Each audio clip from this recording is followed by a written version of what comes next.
All right, so this is a request to remove one Norway maple measuring 25 inches in diameter on the Marmion Street side of 15 Montebello Road in Jamaica Plain. We'll start with introductions. My name is Carrie Marsh Dixon. I'm the executive secretary of the Boston Parks Commission. Max?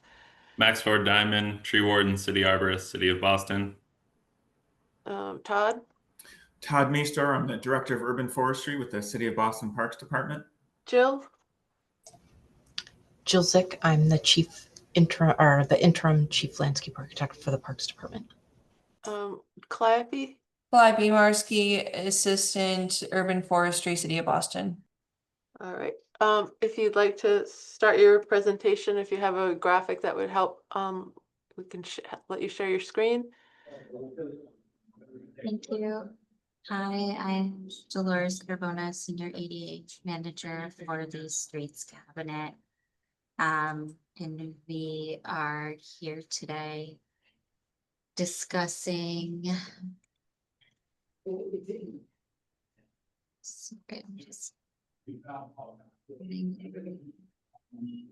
discussing 15 Montebello Road, GP. Here we have a sidewalk width of 48 inches, and with the curbstone, it is 54. I'm going to present now different images that I have.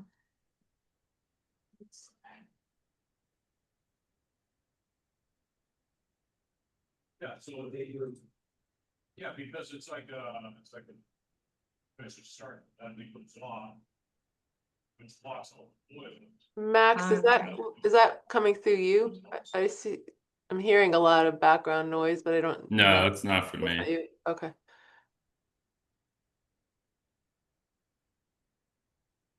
Okay.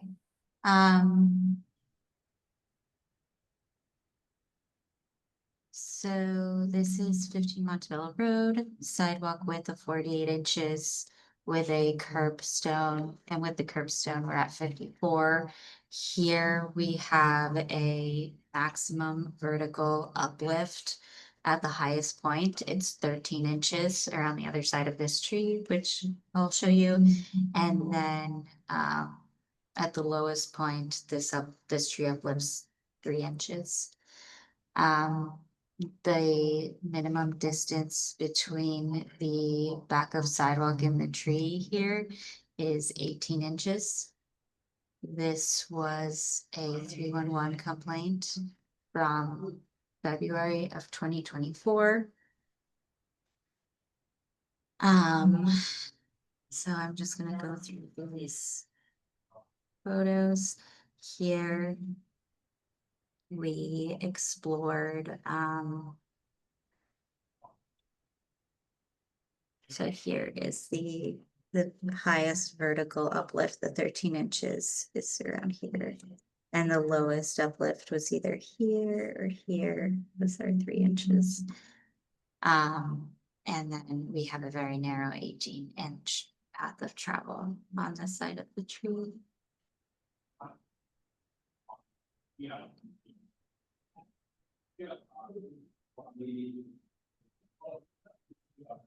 And this is the other side, showing the uplifted panels going significantly down the sidewalk. Here we explored a bump out. We explored multiple options. One of them being a bump out, and that was not feasible here because of the width of the sidewalk of the roadway. The sidewalk would need to extend at the very minimum 54 inches horizontally towards the middle of the sidewalk, and then a minimum of 48 inches before we get to the edge of the tree, the entire tree and tree pit, and then another 48 inches before going back. And because this is such a narrow site, we weren't able to feasibly consider a bump out as an option. This, Yeah.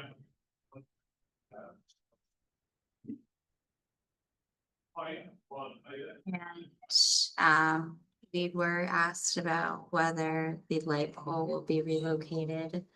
And we are coordinating with the lighting department about the street light that's about behind the street, as well as this street light, because it is preventing ramp accessibility. Because this sidewalk is the threshold with a clear area, it is understandably very hard to achieve that path of travel. And unfortunately, 18 inches was just too narrow to be a path of travel. So I will pause here and let our lead engineer, Mike Summers, comment on this tree. Hi, Michael Summers, Senior Civil Engineer, Sidewalk Engineer with the City of Boston Public Works Department. Dolores is correct. We received a CRM in February 24, which was then followed up by 3 additional CRMs requesting accessibility down the sidewalk. Unfortunately, as you can tell, and in one of the pictures, there was actually a baby carriage. There was no way for the young mom to actually get down the sidewalk. If you go across the street, there's actually a hydrant across the street, so there's no way for them to get down the street on the opposite side of the street as well. There's a hydrant at number 16 Montebello across the street. So we can't, as Dolores said, we can't do a bump out due to the narrowness of the street. And obviously, I guess obviously what Dolores is saying that, we need to do something with this tree. I've talked to Max about this tree before. Something needs to be done here to allow people accessibility down the street. Okay, thank you. Do you have anyone else that would like to present?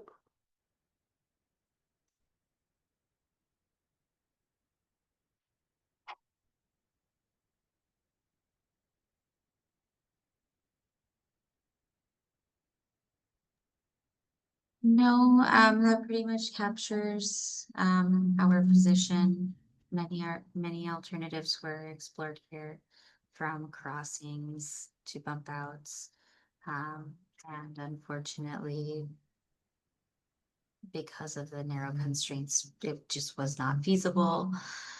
So that is our position. Okay. Max, do you want to make your presentation, please? Yep, so as Michael Summers mentioned, I was alerted of this tree a couple of months ago, and PWD requested a public tree hearing, so I officially inspected the tree last month. The tree is a 25-inch DBH Norway Maple. The tree is alive and healthy at the time of inspection. In regards to letters of opposition to the removal of this tree, we received 13 letters of opposition from residents and abutters in the neighborhood. I will spare everyone me reading 13 letters of opposition, but I can provide them to everyone after the hearing. I will just read the first one that we received. I am writing to respectfully request that the city consider preserving a tree located on Montebello Road that is currently being reviewed for removal due to obstruction of the sidewalk. While I understand the importance of maintaining accessible walkways for all residents, I would like to highlight that there is a fully accessible sidewalk directly across the street, the crosswalk, that can safely accommodate pedestrian traffic, including individuals with mobility challenges. Given this alternative route, I believe the current obstruction does not warrant the removal of the tree. This particular tree provides significant environmental, aesthetic, and community value. It contributes to urban cooling, stormwater management, air quality, and overall beauty and character of our neighborhood. Mature trees like this one are irreplaceable assets that take decades to develop, and their loss should be weighed carefully against the availability of reasonable alternatives. I ask that the city explore solutions that preserve the tree while maintaining accessibility, such as adding signage to direct pedestrians to an unobstructed side of the street rather than pursuing removal. Thank you for your attention to this matter and your continued efforts to balance accessibility with environmental preservation in our community. Great. Thank you for reading that. And as you noted, these letters would be available if anyone requests them. Is there anything else you'd like to Nope, speak that to? is it. Todd, Thank you. do you have anything?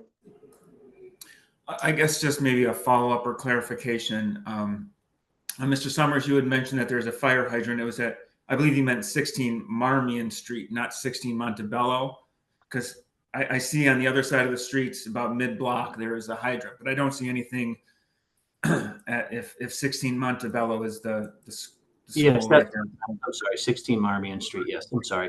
Okay. But again, it was also kind of alluded to, but not very well explained. On both sides of the streets, there are public lighting street poles that limit the accessibility, that would not provide 48 inches of accessibility on either side of the street.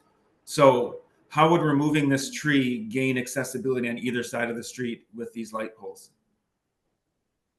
Yeah, so first, the light pole offers a much greater path of travel than the 18 inches. It offers 32. Also, there are accessibility requirements for lumens within proximity to ramps. So when dealing with narrow sidewalks and accessibility law, there is sometimes a give and take for that maximum extent feasible for accessibility. And here the path of travel is impeded to satisfy the subsidiary law for lumens, which also is a safety requirement as well as an accessibility requirement near crossings. So that is a little more nuanced than simply relocating because a path of travel is not 48 inches. But we are also coordinating with the lighting department to explore alternative options here. Thank you. And that's all for me. Okay. Thank you. Jill? Just maybe an additional point of clarification, because I had a similar question to the lighting. Is there also 32 inches clear at the hydrant that was mentioned at 16 Marmion Street?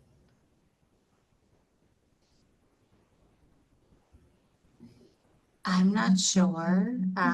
That is, I think, across the street from the tree. Right.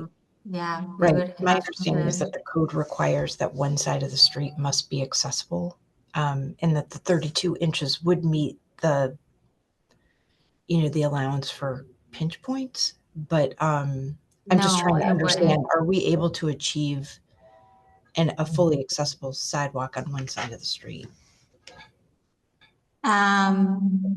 There are public safety implications with the hydrant, which would need to be considered here as well. So that is a very good point, that the other side of the sidewalk is not accessible, which I think further goes towards, unfortunately, why this tree needs to be removed so that there is an accessible path of travel, being that the hydrant is providing a public safety benefit. So for the street lights on the side of the street that where the tree currently exists, if the tree's removed, you're able to provide an accessible path of travel on this side of the street. If the tree is removed, we would be able to provide the maximum extent feasible path of travel for this sidewalk. And we are coordinating with street lighting to relocate the 2 light poles on other side of that ramp and roadway. So that coordination is happening, and there are dual accessibility requirements for both path of travel and illumination. So knowing that there may be a maximum extent feasible path of travel with the light pole as well. Because it's satisfying a subsequent accessibility requirement. So you're saying because the light poles provide an accessibility requirement by lighting the street, there's a lot more leeway given to the pinch point behind the light pole being meeting the kind of minimum dimension for accessibility. Well, I don't think I wouldn't say the pinch point is less. If there was a 32-inch path of travel here for the tree, I would not be recommending removal of this tree at this time. Mhm. I think that goes into it, but also order of immediate immediate need satisfaction of the community in terms of services for public safety and health, the ramp and the light and the tree when making those complex decisions, satisfying the accessibility of the path of travel, the light and the ramp would outweigh when making those decisions. But that said, if we had the same distance that we have from that light pole of 32 inches, this would not be recommended for removal because the standard wheelchair is about 30 inches. And we'd be able to push that through, even though it's still not legal. It doesn't hit that 48 inches. In my opinion, I would not advocate for a tree to be removed that has that's existing and has that distance. But here it's because it's so narrow and because that roadway is narrow and offers those challenges, we weren't able to provide a bump out. But I definitely think long-term, this road should be on a list for the city to widen the sidewalk, which I know is something that strategically that's being planned on like a much larger level. We do have very narrow sidewalks. This sidewalk is the minimum required width of clear area. And that makes it very difficult to put anything in the sidewalk. So hopefully we have better options in the near future. But unfortunately, this was the decision we were left with today.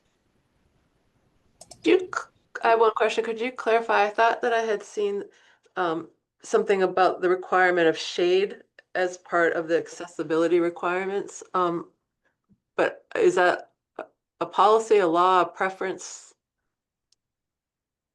I'm not sure of shade requirements. I'd love to learn more. But I know there are shelter requirements, bus shelter requirements, and requirements for shade and I bus thought shelters. that was coming from the cabinet chief of the Disability Commission, or is that correct?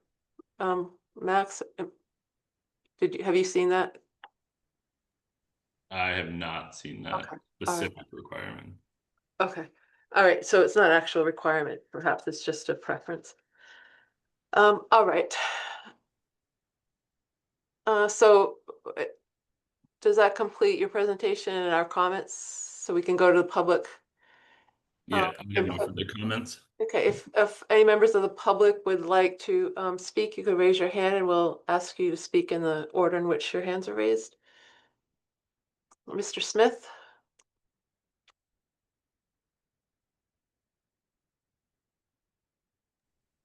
You should, Hello. Can Go ahead. Hi, can you hear me? Yes, we can. Yep. Okay, sorry. Thanks for giving me time here. So I live in the neighborhood. I've lived here for a few years. I very much understand the accessibility requirements there. Couple things I want to point out. That fire hydrant is a good couple of houses down from where the tree is. It's not like directly across by any means. As someone who lives in this neighborhood, I know that street very well. That it doesn't see a lot of foot traffic. You know, I understand you guys got a complaint by someone, but you know, it's very reasonable to be able to cross the street there and just go around. You know, just a simple crossing on a very low traffic street. I really think should be considered here as a alternative. Um, you know, this neighborhood is a very beautiful neighborhood. We have a good amount of, we're lucky to have a good amount of trees, and especially around that monastery that the tree is next to. It's a very beautiful area, and aesthetics aside, you know, it adds to the actual environment of the neighborhood. We don't have, you know, we're lucky to have enough trees, but they're every time one goes down, it takes a long time to get it back to where, you know, the level of this old mature tree. We had a bunch of trees removed down the street at the Flaherty Park renovation they did, and you know, the stuff that they brought back in didn't really make up for the loss of, you know, the actual greenery and green space that they had there, which was disappointing. And I would hate to see a tree like this get taken down simply because of these requirements that, while I understand the accessibility factors, there is a clear sidewalk on the other side. I have a neighbor who's in a wheelchair. He's in full agreement with me. And I also, I'm not sure if you guys said that they were having trouble with accessibility ramps there, or that might have been just in reference to the lighting. But we just got some sidewalk renovations done here like 2 weeks ago, and we have ramps there that easily get you across to the other side. Again, I understand that from a like a looking at the math of these things and the you know, the dimensions, all that. I understand that you guys have these regulations, but I would really hope that common sense gets put into consideration in these situations where a tree of that size and age, and I mean the aesthetic and just everything it brings to the neighborhood is not something that I would want to be taken down simply to tick off a box on some sort of requirement. I mean, the people in this neighborhood, if you were to go door to door, you're not going to find more than a couple that would want that tree coming down for any reason. Again, I understand accessibility. I have, you know, my neighbor is in a wheelchair, fully understand that, but something like this is not, it's not reasonable to take down a tree like this when there are alternative like to getting around it. Like I said, that fire hydrant is a good couple houses down, and there's at least 2 entrances and exits to the street that someone with a wheelchair, someone with a baby carriage, anything could get around. It's not a high traffic street. It's a very calm neighborhood, and it would really just be a travesty to take this tree down. And that's, I can guarantee that the people in this neighborhood feel that way. Thanks for their time. Thank you very much. Ms. Oldham? Hi, I am also in the neighborhood. I live on Montebello. I walk my dog down Marmion Street and of course down Montebello most days of the week. And I just want to second the point about that street being very low traffic and having a lot of options of places to cross the street, to change from one sidewalk to the other, and the value of that shade tree. I love that tree. I'm willing, you know, obviously I don't have the same kind of accessibility issues, but I'm always, you know, kind of having good feelings about that tree when I walk on that bump over the sidewalk. So I also would just really encourage you all to have another look at the street, see what the options are, because I feel like for accessibility issues, there are other options, and leave the tree as it is, because I think all of us who live here really value it. Thank you. Is there anyone else that would like to speak?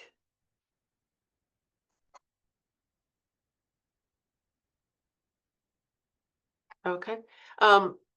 So Max, I'm sorry, I believe you already provided the next steps on this one, or am I confusing it with the? No, I haven't on this one. Okay, could you do the next steps, please? Yes, I can. So the next steps after this hearing, we have 2 weeks from today's hearing to issue a official letter of determination. If the removal of the tree is approved after the hearing, the BPDRD will provide Public Works a letter and a notice to proceed with the removal of the tree. So we will be in touch within 2 weeks with an official letter of determination from Carrie. Any other questions? Looks like we have Dylan back. Go ahead, Dylan.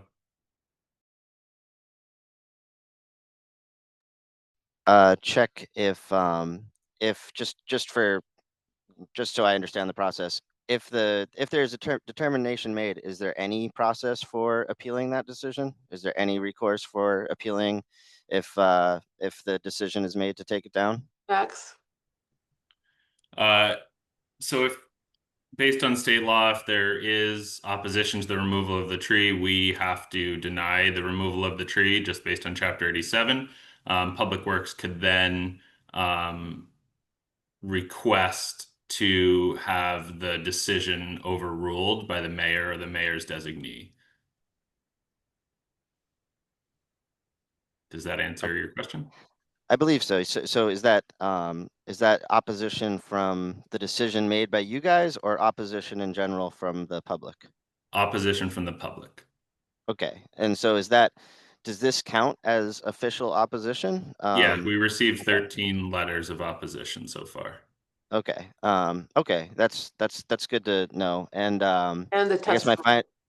my final question would be, yeah, like if it gets to that point, that's something that would be kind of communicated to us in the neighborhood, or Yeah, the onus of that, yeah, would be on Public Works, who's petitioning for the removal of the tree for ADA compliance. okay, gotcha. And so yeah, so there's no world in which we would just wake up and they'd be chopping it down like before we hear anything, correct? Correct. Okay, all right, thank you guys, I appreciate it. No problem. Anything else? Okay. Okay. Thank you, everybody. Thank you.